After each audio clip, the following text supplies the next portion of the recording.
Hey guys, I just finished watching House of the Dragon episode 3, season 2, episode 3, and it was really, really, really, really good. So I feel like we're going to have to go in reverse order because what's most pressing on my mind is the conversation with Alicent and Rhaenyra. First and foremost, I hate to see someone who's like in a position of power, like clobber down to like the common folk level.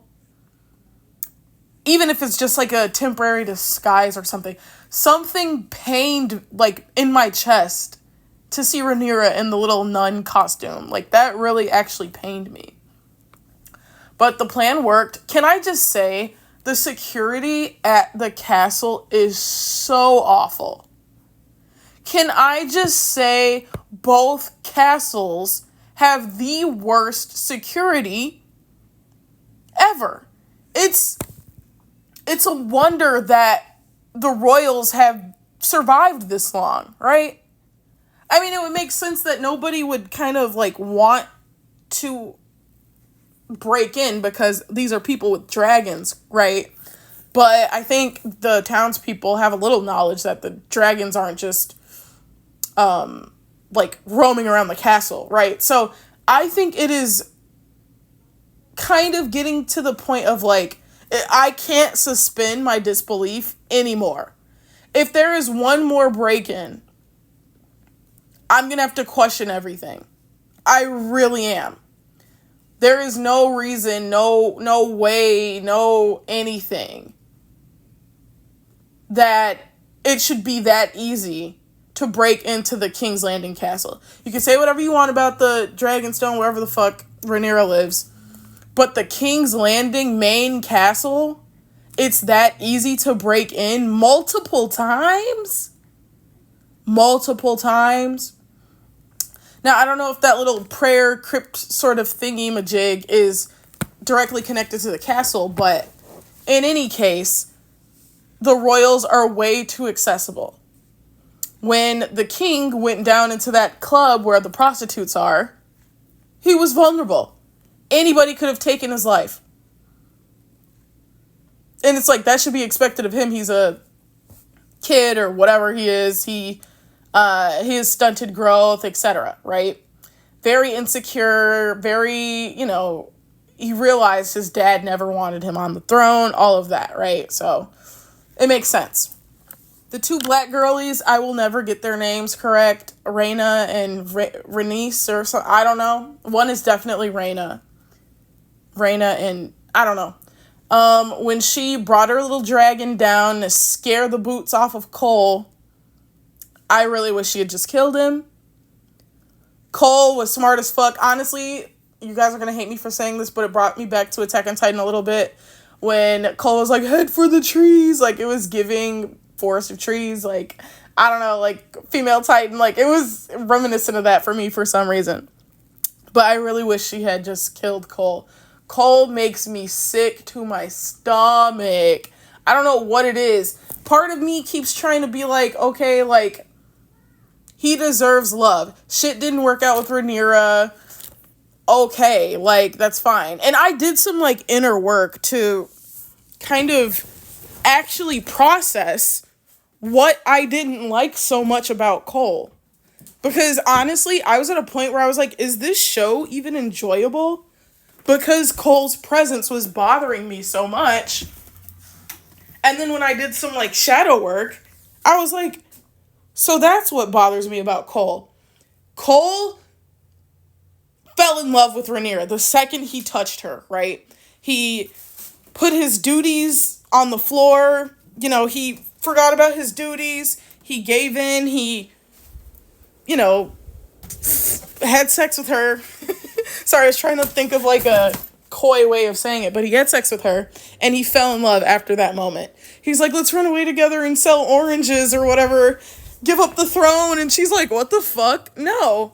And he's like, what? I gave up my chastity for you. Okay, so like that's such a little thing compared to the throne. But he held on to that hate and continues to hold on to that hate, like to the point where he wants to see her dead. And so I'm like, I hate this character. I hate him. But, I've been doing a lot of shadow work recently, and once you realize if somebody gets like a strong reaction out of you, a character, a person, 9 times out of 10, it's because there's something about them that reminds you of yourself. Like something deep-seated that you hate about yourself. And so I was doing that inner work, and I was like, oh my God. There was a relationship that I was in where I hated the guy so much after it because I had all of these unfulfilled expectations. I had so many expectations after I did X or Y or Z. I was like, okay, well, I did all this. Logically, I could expect to get all of these things out of it. A return on my investment, right? And I never got it. And so I kind of hated the part of me that had those expectations in the first place. We can argue all day if that's like healthy or not. Because, I'm not the type of person to keep score or whatever, but logically, if you scratch somebody's back, you expect them to scratch yours in return.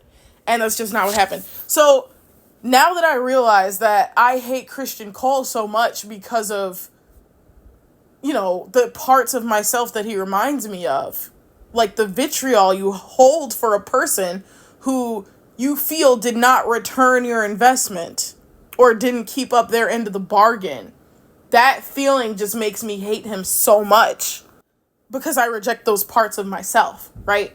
So looking at him is like putting a big fat mirror on some of my least proudest moments, right? I feel like everyone has been a Christian Cole at some point in their life, right?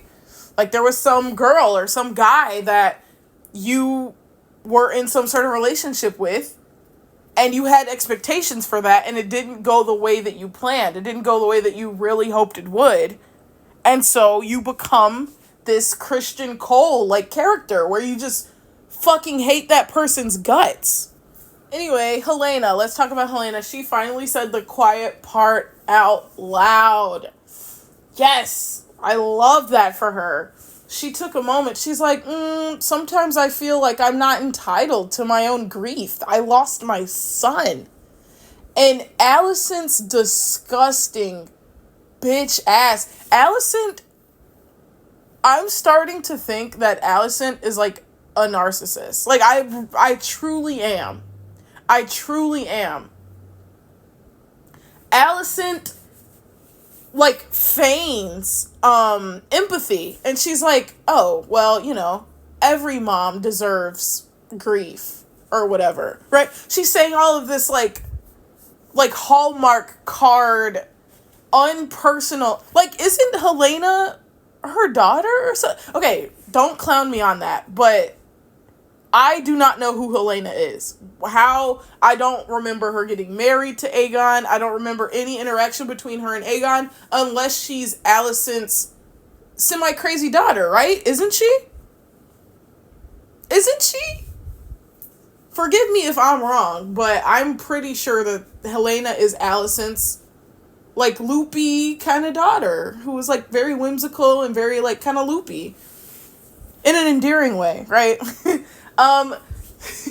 So Helaena is getting this Hallmark card advice. Oh, everyone deserves grief.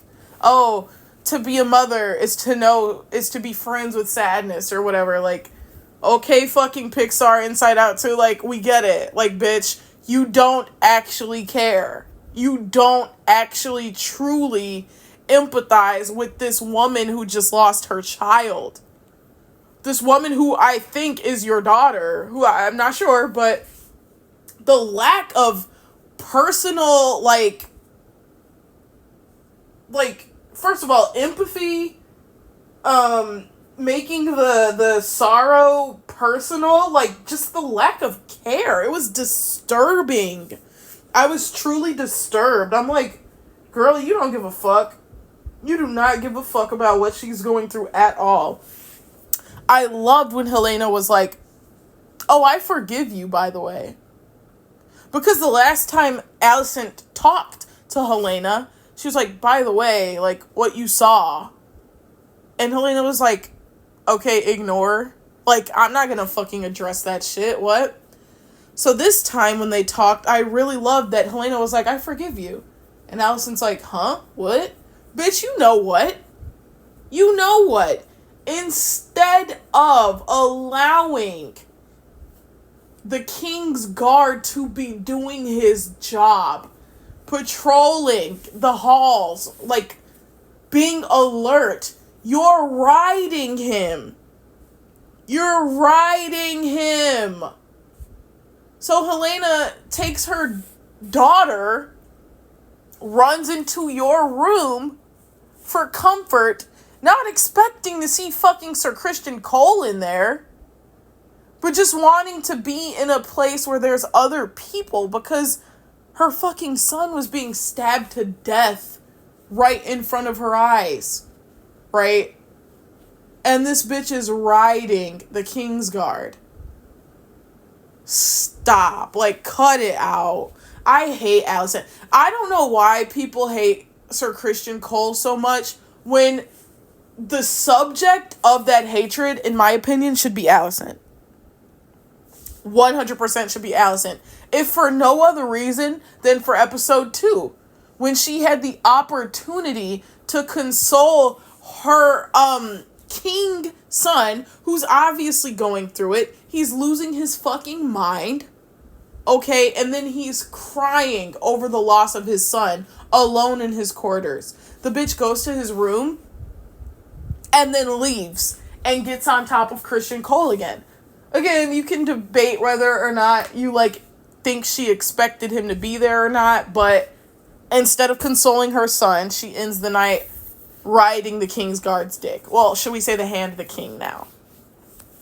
So Otto was not in this episode, unfortunately. He had a really good episode last episode. I really enjoyed his performance. This rat face looking guy, who reminds me of Baelish, I think his name was, he is very manipulative, very good character again, right? Like, he comes in, and the one guy's like, bro, like, this dumbass, we're trying to get him not to go and basically get fucking killed, and he won't listen to us. And he's like, give me 2 seconds with him. He's like, bet. He goes there, yeah, the townsfolk are saying, like, wow, how brave, but another half of them are saying, what the fuck is wrong with him? Or he's being set up, he's stupid, his mom and Aemond are gonna usurp the throne from him. They're purposely trying to get him killed so they can take the throne. And you know how, like, gullible his ass is. Aegon's like, oh, okay, well, that's fucking stupid. And then the warning came. He's like, yeah, my dad always said, like, fuck a king of whispers. Like, he had no use for them. But me, I have a use for that. I like that. And it's like, okay, well, if you listen to your dad, you know, it probably would save you from some shit in the future. Which, you know, obviously him staying and not riding out on the dragon would have been the best move. So it's not like the rat-faced guy was manipulating him with ill intentions. But think about it. That same rat guy got in his head about how Otto was his father's king hand, right? Not his, which then made him decide to make Cole the hand. So there was one thing that he manipulated and it worked. Second thing, getting Aegon to stay, which was a good thing that turned out to be a positive, because if you think about it, if he would have went with his dragon and then Rhaenyra, whatever her fucking name is, was also there with her dragon, that would have definitely been a fight. That definitely would not have ended well. That would have been a mini battle right there with Battle of Dragons right there. Lastly, let's talk. Oh, by the way, I like how the information is spreading pretty quickly about things that are happening. I really, really like that. I hate shows where there's like so many misunderstandings, so many, oh, I don't know, blah, blah, blah, blah. I hate stuff like that, so I do like the fact that the info is spreading pretty quick. Okay, Cole and some knights are making their move here. Okay, you know, Otto is no longer in the he's no longer the hand of the king. And then how they deduced that Otto would never allow Sir Eric to come and try and murder Rhaenyra in her own bedroom. Otto would never allow something so, like, careless. So I like how they're putting things together, using their minds. Like, I feel like it shows really good writing that they're deducing those things, and then the information is traveling quickly. Nothing feels like contrived or anything, except for the break-ins with the castles. Like, those are starting to, you know, if I see one more, I'm gonna start saying, okay, these are contrivances. Like, come on now. They should have up the security. They should have blah, blah, blah, blah, blah. This should not be happening anymore. I knew the brown girl with the accent, was going to ask to be in Rhaenyra's court after saving her life and warning them of the twin who broke into her house last episode. I knew that was gonna, like, return in her favor or whatever. And I liked her reasoning. She's like, well, you gave me mercy, so I trust you. You know, if anybody's gonna rule over the common people, it's you, because I've seen that you're a merciful queen. But we can't say the same about Daemon. Last but not least, let's talk about Daemon. So he has, first of all, he takes Harrenhal or whatever, and it was giving me very much Red Wedding vibes when he went in there, and they're like, no, we trust you, you're welcome here, blah, blah, blah. But the more the man, like, explained himself, the more I was like, okay, like, maybe he was telling the truth.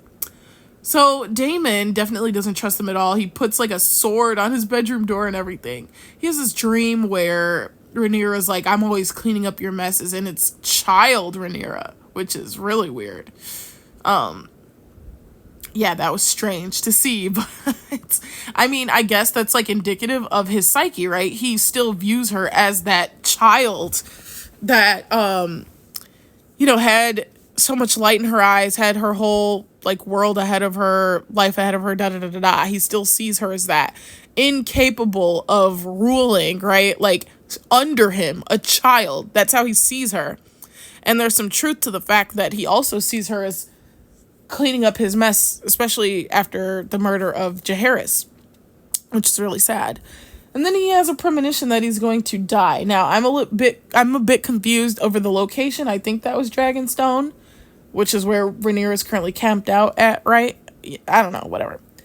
So, he's definitely having death flags. His time is coming up, and he's about to succumb to something. I don't know how. Maybe, hopefully by Dragonfire. That would be fitting for him, because I still haven't forgotten or forgiven him going in, chopping off townspeople's hands and arms when he became the King's Guard and King's Landing. I still have not forgotten that. Like, I still think about that. And it taints the character for me. Like, you are not a good guy. You're not a good person. You're a piece of shit. Got the baby killed. And then, oh, I'm sorry, I told them to look for Aemond. Like, yeah, right, come on, bro. Oh, why the fuck would they find Aemond? They're gonna go for low-hanging fruit. A baby.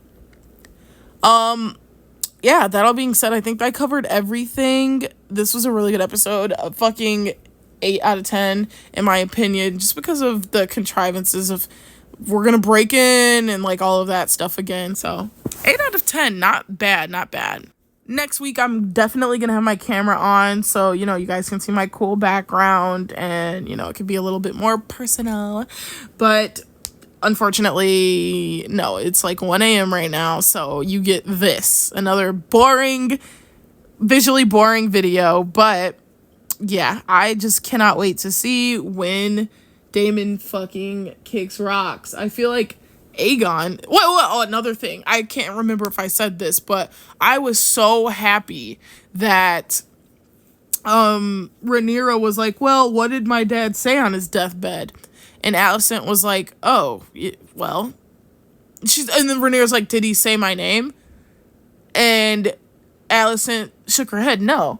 And Rhaenyra starts crying, right? Like, I was literally going to poop my pants if Alicent did not say the thing about the prince that was promised, Aegon the Conqueror, and blah, blah, blah, blah. Because I needed that to be cleared up in that moment. Because, you know, this whole thing started over Alicent misunderstanding, right? she knows.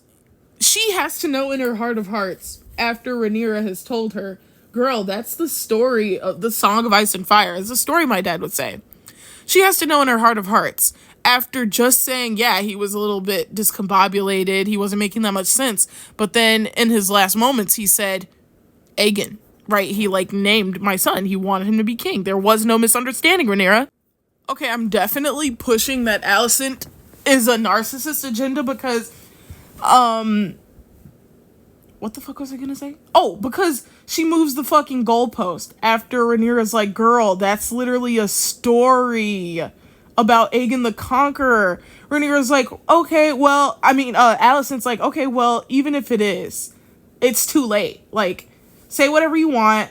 It's still too late because you already know what Aemond is. So she knows her son's a monster and she has a very hands-off approach. Like, maybe if you were there for your kids and showed them a little more affection, they'd be a little more normal instead of you being like more interested in what your Kingsguard is doing, like fellatio wise.